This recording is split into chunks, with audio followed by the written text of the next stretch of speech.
columnist for The Hill, our sister company, with us now from D.C. Niall, good to see you. Is there a contingency plan by the White House to get President Biden a win, any win, sometime? Well, this is made much more difficult by those remarks from Senator Manchin that you mentioned.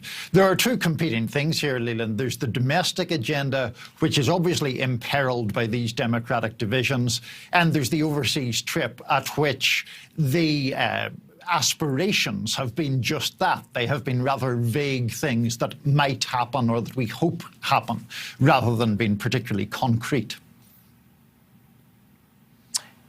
We have to take a look at this from earlier today with the president. A number of reporters remarked that the president appeared to fall asleep during the climate conference. Perhaps one can't blame somebody for being jet lagged and falling asleep at a climate crisis. But is that in some way sort of a metaphor for what's going to come out of this? It's relatively sleepy. It's hard to get middle America fired up about, we made a deal to curb emissions 10 years from now, but by the way, China and Russia aren't doing anything.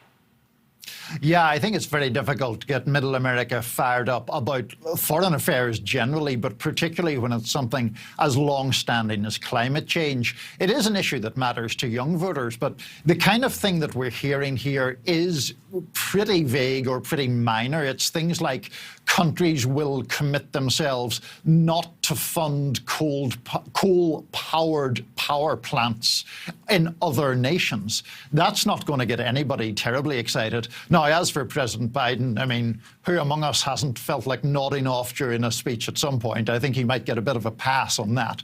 But I take your point that overall it's a bit of a sleepy endeavor. Yeah. There's been plenty of conferences you're sitting there falling asleep. But I agree with you on the give them a pass on that. As you talk to the White House, how closely are they watching Virginia, or do they feel like we sent the president there, the vice president there, we've done enough and let the chips fall where they may? I think they're trying to put a brave face on it for the moment, Leland, but I think they are watching it very closely.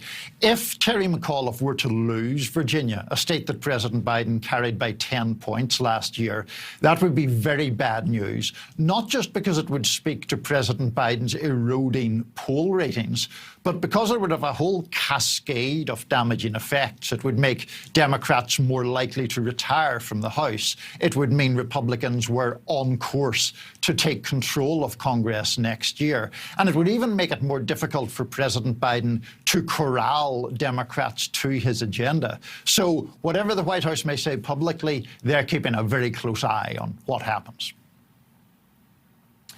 You think about it, Terry McAuliffe ran on this woke world agenda. Just recently, he was talking about how one of the real problems in Virginia is there's too many white teachers, which might work tomorrow. It might prove to be a real problem for him tomorrow. Has there been any contingency planning by the White House to tack more to the center if McAuliffe loses, to try to save the Democrats in the midterms you just talked about? President Biden has generally tried to not get too far down the road of so-called woke rhetoric. But I was at a Youngkin event at the weekend, and I was speaking to audience members there, and they were really energized by this sense of the cultural issues, of the idea that there was a sort of a left-wing effort to change American culture. That, I think, is a really animating issue, particularly among more conservative-leaning Americans, and we really are going to see in Virginia tomorrow the first sign of how that plays out electorally. I think it's going to be fascinating to see how this election goes through that particular prism.